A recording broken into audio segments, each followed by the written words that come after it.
I'd like, on behalf of our community of Discalced Carmelite friars here in the Abbot Centre in Dublin, Ireland, to welcome you to this, the first of our Advent reflections.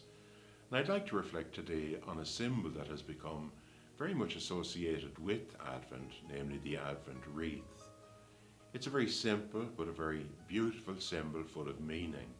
First of all, it's circular, representing the unending love of God for his people and for each of us in particular. We are created in God's love.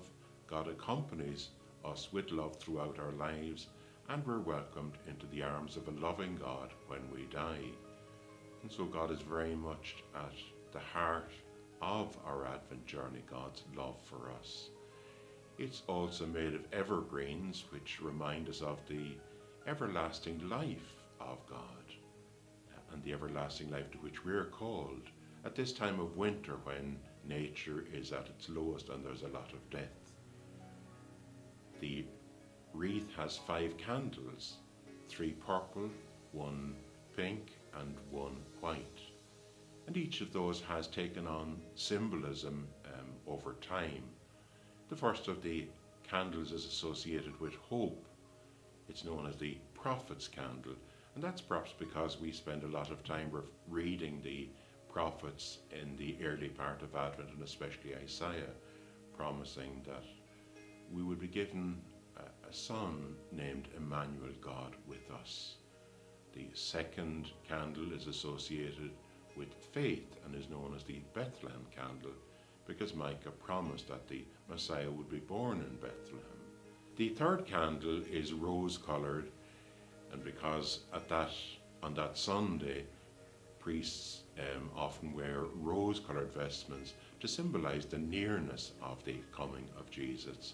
It's associated with joy and is called the shepherd's candle because the angels announce the joy of God's coming to shepherds, reminding them that God speaks to the lowly just as much as to everybody else.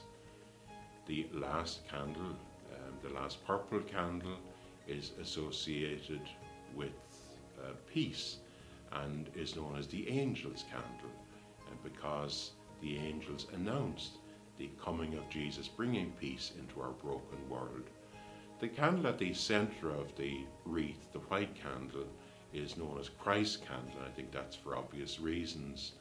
It symbolizes light and purity and reminds us of the light that Christ brings through his coming into our broken world. The colour purple is associated quite a lot with Advent, and it reminds us that there's a penitential aspect to this time. The Church traditionally gives us 3 helps in this: prayer, fasting and almsgiving. Prayer, which St. Teresa describes as friendship with God, spending time with someone that we know loves us, helps us to refocus our lives on God, to become calmer, more peaceful, and to become more aware of the beauty around us, the beauty of people, the beauty of nature.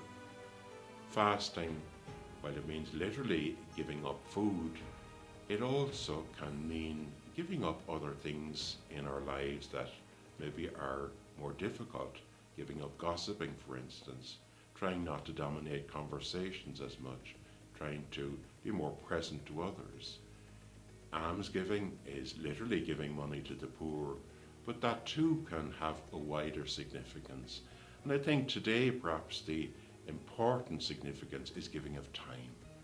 And we all find it difficult to give of our time to others, and yet that is so important. We probably all know of lonely people who would appreciate a visit from us, or someone who's living abroad that might appreciate a phone call or a letter from us. These are just some of the aspects of the symbolism in the Advent wreath, and I hope they'll help you along your journey of Advent. And I pray that this time of Advent will be for all of us a time when our hearts will be opened by God, open to his beauty, to his love, to his making all things new, and that we will, each of us, radiate in some way the love of God for us. May you have a very blessed Advent.